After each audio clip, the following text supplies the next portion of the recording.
Cough syrup तस्करी के मुख्य आरोपी शुभम ने कहा, मुझे साजिशन फंसाया। वीडियो जारी कर नारकोटिक्स अफसरों पर लगाया धन उगाही का आरोप। कफ सिरप तस्करी प्रकरण में ईडी की कार्रवाई तेज होने के बीच मामले के मुख्य आरोपित मास्टरमाइंड शुभम जायसवाल ने वीडियो जारी कहा है कि उसे और पिता भोला जायसवाल को झूठे और राजनीतिक प्रेरित केस में फंसाया जा रहा है। वीडियो में शुभम ने नारकोटिक्स विभाग के एक अधिकारी पर अवैध धन उगाही का गंभीर आरोप लगाते हुए कहा कि पैसे न देने पर उसके खिलाफ गाजियाबाद में मुकदमा दर्ज कराया गया। उसने दावा किया कि पूरे मामले को बेवजह राजनीतिक रंग दिया जा रहा है ताकि उसकी छवि खराब हो।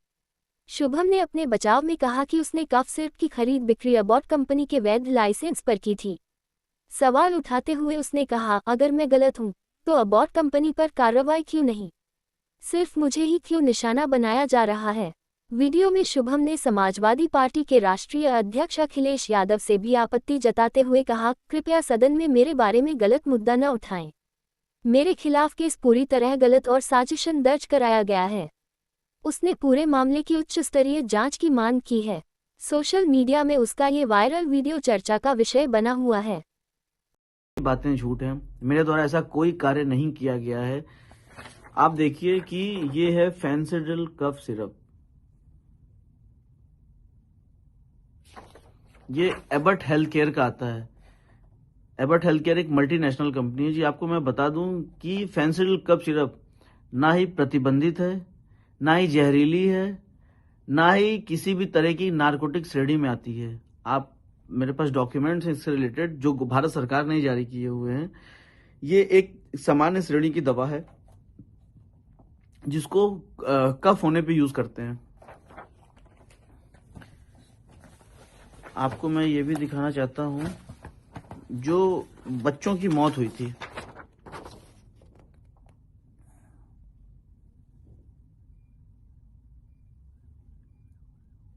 ये सीसन फार्मा द्वारा मैन्युफैक्चरिंग की गई थी। छोटे बच्चों की दवा है, पीडियाट्रिक दवा बोलते हैं, कोल्ड ड्रिप सिरप।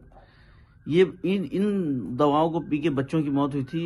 इसमें उतना डिटेल मुझे नहीं पता है, बट वो दवा और फेंसिडिल और ये कोल्ड ड्रिप दोनों डिफरेंट दवाएं हैं। इन दवाओं से मतलब फेंसिडिल से किसी बच्चों की मौत नहीं हुई थी क्योंकि वो बच्चों के लिए सिरप है ही नहीं है, वो अडल्ट्स के लिए है। और बच्चों की सिरप अलग आती है जो कि ये है जिससे बच्चे पी के मरे थे। तो माननीय अखिलेश यादव जी, माननीय नेता, मैं आप सभी को ये बताना चाहता हूं कि कृपा करके इस तरीके की राजनीति ना करें और ना ही लोगों को आप भ्रम में डालें कि यूपी में या बनारस में ऐसी सिरप बेची गई जिनसे बच्चों की मौत हो गई थी।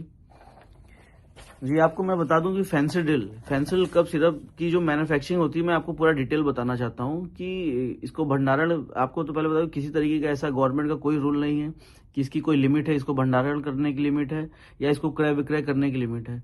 इसकी बेचने की विधि हमने काम करने से पहले ड्रग डिपार्टमेंट में आरटीआई डाला था, जिससे हमें रिप्लाई आया था। इसको बेचने का तरीका उन्होंने ये बताया था कि लाइसेंस धारियों को माल बेचना है, और उनका सारा भुगतान जो है, जो उससे रिलेटेड पेमेंट है, वो सिर्फ बैंक से ही करना है। ये हमें उन्होंने डिटेल दिया था। मेरे द्वारा जो भी क्रय विक्रय किए गए सब ड्रग एक्ट को फॉलो करते हुए किए गए। किसी भी तरीके ड्रग एक्ट का वायलेशन हमने नहीं किया है।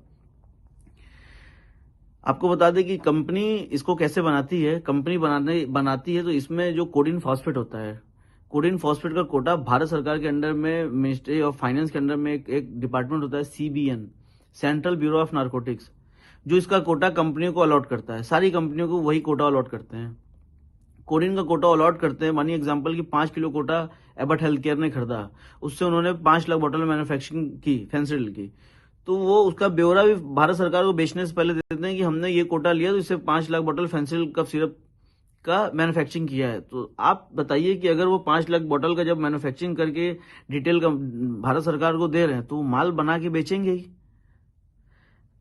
माल फिर वो बिल करते हैं हमारे जैसे डिस्ट्रीब्यूटर्स को। आपको बता दें कि इंडिया में इकलौते हम अकेले डिस्ट्रीब्यूटर नहीं थे, अकेले हम बेचने वाले नहीं थे।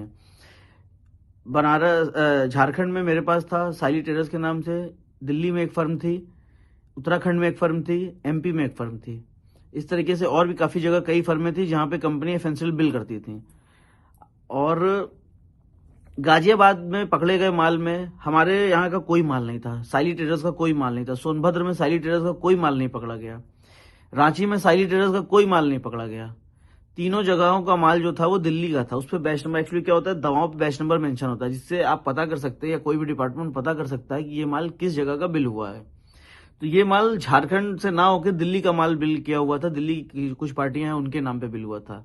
लेकिन मैं ये नहीं समझ पा रहा हूं कि जो भी कार्रवाई की जा रही है सिर्फ और सिर्फ मेरे ऊपर की जा रही है, जबकि मेरे द्वारा ये तरीके इस तरीके कोई कार्य, ये जो डॉक्यूमेंट्स अभी जो आप देख रहे हैं ये मेरे द्वारा ही गवर्नमेंट को दिया गया था।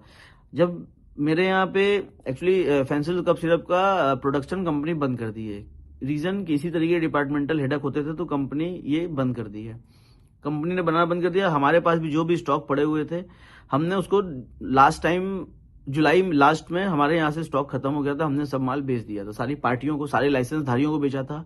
किसी तरीके के अवैध व्यापार करने वालों को हमने माल नहीं बेचा है, जिसको भी दिया है सब दुकानदार थे, उनके लाइसेंस थे, उनके ड्रग लाइसेंस, उनके वैलिड ड्रग लाइसेंस उनके पास थे, उनके routine GST paid GST certificate थे उनके पास, उनके दुकान का जीपीएस फोटो हमारे पास था कि उनकी दुकानें हैं कि नहीं है, हमने जीपीएस फोटो। उसके बाद जब हम माल बेचते हैं उनको तो हमने उनसे ऑर्डर पैड पे, लेटर पैड पे ऑर्डर मंगाया जाता है मेरे द्वारा। उसके बाद उनको बिल करते हैं माल बिल करने के तरीका ये है कि उनका हम सेल इनवॉइस बनाते हैं, ई वे बिल बनाते हैं, ई इनवॉइस करते हैं और ट्रांसपोर्ट के थ्रू माल भेजते हैं। ट्रांसपोर्ट की बिल्टी होती है, जो ई वे बिल बनता है, जिस गाड़ी से माल उस पार्टी को डिलीवर होता है उस गाड़ी का डिटेल उस ई वे बिल पे मेंशन होता है, ताकि मतलब वो ओवरऑल सारा बिल कंप्लीट करके फिर हम माल उनके पास भेजते हैं। लोग बता रहे हैं कि माल मेरे द्वारा भेजा गया माल उनके पास नहीं पहुंचा है, या वो सिर्फ कागजों पे फर्म है। आपको मैं बता दूं कि जो भी ई वे बिल पे गाड़ियों का डिटेल है उससे टोल का डिटेल निकाल लिया जाए, चेक कर लिया जाए कि गाड़ियां वहां गई हैं कि नहीं, माल उनको डिलीवर हुआ है कि नहीं। हमारे पास माल डिलीवर होने के बाद हम बिल की रिसीविंग लेते हैं, बिल्टी की रिसीविंग लेते हैं। हमारे पास ऑल डॉक्यूमेंट्स हमने ड्रग डिपार्टमेंट्स के लिए मेंटेन करके रखा था, जो हमने अपने झारखंड ड्रग डिपार्टमेंट को दिया। झारखंड ड्रग डिपार्टमेंट द्वारा जहां जहां हमने माल भेजा वहां के ड्रग अथॉरिटी को ये शेयर किया गया। उसके बाद जहां जहां हमने माल बेचा था वहां वहां हमारे खिलाफ मुकदमा ड्रग डिपार्टमेंट द्वारा लिखवाया गया और एनडीपीएस मुकदमे लिखवाए गए, 420 में मुकदमे लिखवाए गए। बनारस, जौनपुर, चंदौली, गाजीपुर, सोनभद्र, हर जगह हमारे खिलाफ मुकदमे लिखवा दिए गए हैं। आपको मैं बता दूं कि मेरा किसी तरीके का या मेरी फैमिली का किसी तरीके का कोई भी आपराधिक हिस्ट्री नहीं रहा है, क्योंकि हम एक व्यवसायी परिवार से बिलोंग किए हैं और हम सिर्फ व्यवसाय किए हैं। एक दवा व्यवसायी होने के नाते हमने फेंसिल जिस तरीके से बेचा उस तरीके से बाकी प्रोडक्ट्स भी हमने बेचे हैं। उसका डेटा कोई नहीं दे रहा। 100 करोड़ की बात की जा रही है, 100 करोड़ का माल खपा दिया गया, माल बेच दिया गया। जी हाँ, बिल्कुल हमने माल बेचा है, क्योंकि कंपनी बना रही है तो हम लेंगे। अगर हमको दोषी बनाया जा रहा है तो कंपनी दोषी क्यों नहीं है? जिस तरीके से कंपनी ने हमको माल दिया उस तरीके से हमने आगे पार्टियों को बेचा है, और किसी को भी हमने माल बेच दिया, हम उनसे पेमेंट लेने के हकदार है ना, कि वो माल का क्या कर रहे हैं उसका डिटेल हम नहीं दे सकते हैं या हम नहीं ले सकते हैं उनसे। गाजियाबाद, सोनभद्र में भी मुकदमा हमारे खिलाफ लिखा दिया गया। गाजियाबाद में आपको बता दें कि गाजियाबाद में जो भी अभियुक्त पकड़ा गया माल के साथ, सौरभ त्यागी से मेरा कोई संबंध नहीं था, लेकिन ड्रग डिपार्टमेंट्स के कुछ अधिकारी जबरदस्ती मेरा नाम लिखवा दिए थे, क्योंकि वो मुझसे पैसे की डिमांड करते थे और मैंने पैसे देने से हमेशा मना किया, क्योंकि पैसे वो देते हैं जो गलत काम करते हैं। मेरे द्वारा किसी तरीके कोई गलत काम नहीं किया गया था। ड्रग डिपार्टमेंट्स के बड़े अधिकारी जो हैं उन्होंने जबरदस्ती मेरा नाम वहां फोन करके लिखवाया। बनारस में ड्रग डिपार्टमेंट के अधिकारी मेरा नाम जबरदस्ती फोन करके लिखवाया लखनऊ से। मेरे द्वारा किसी तरीके का काम नहीं किया। बाकी जितनी गाजियाबाद में माल पकड़े गए, गाजियाबाद में किसी तरीके की कोई जांच नहीं हो रही। क्यों नहीं हो रही आप बताइए? गाजियाबाद में माल पकड़ा गया अवैध तरीके से, वहां कोई एसआईटी नहीं बनी। वहां एसआईटी बनी है तो जांच वो हमारी कर रही है, वहां किसी तरीके की जांच नहीं कर रही है। दिल्ली की फर्मों की जांच नहीं चल रही है, मध्य प्रदेश की फर्मों की जांच नहीं चल रही है, उत्तराखंड की फर्मों की जांच नहीं चल रही है, जांच सिर्फ हमारी चल रही है। ऐसा हमें समझ में नहीं आ रहा है कि ऐसा मेरे साथ क्यों किया जा रहा है। मैं आपको ये भी बता दूं कि मेरा किसी तरीके की किसी राजनीतिक दलों से, किसी राजनेता से मेरा किसी तरीके का व्यापारिक संबंध नहीं रहा है। नॉर्मल भी किसी तरीके का मेरा किसी संबंध नहीं रहा है। फोटो वीडियो के बारे में मुझे नहीं पता उतना।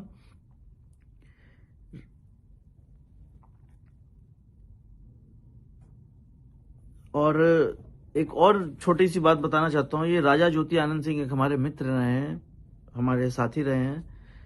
1 साल पहले उनकी मृत्यु हो गई थी।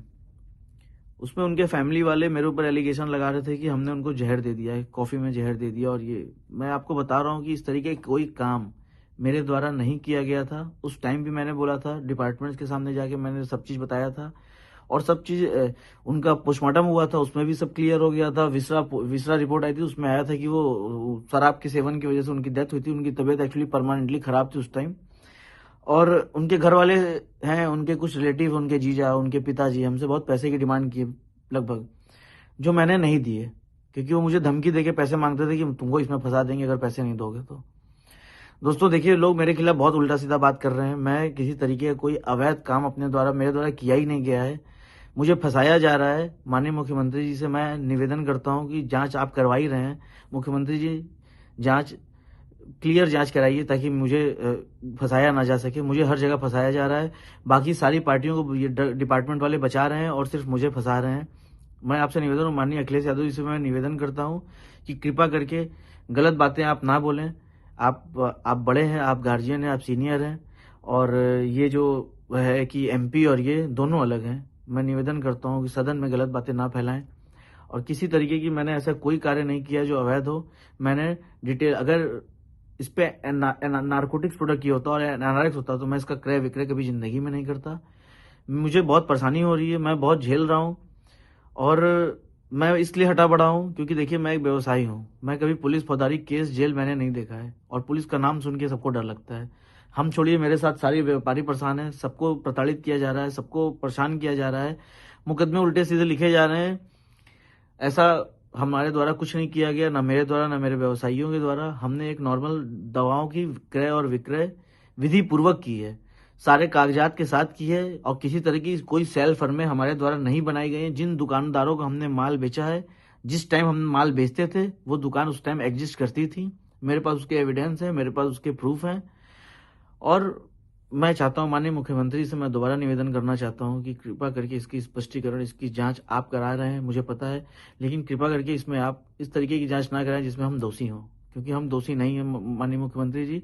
और ये जो भी लोग ये आपको फैला रहे हैं या बोल रहे हैं, ऐसा कुछ भी नहीं है। आप इसकी जांच करा लीजिए और हमें हमारी मदद करिए।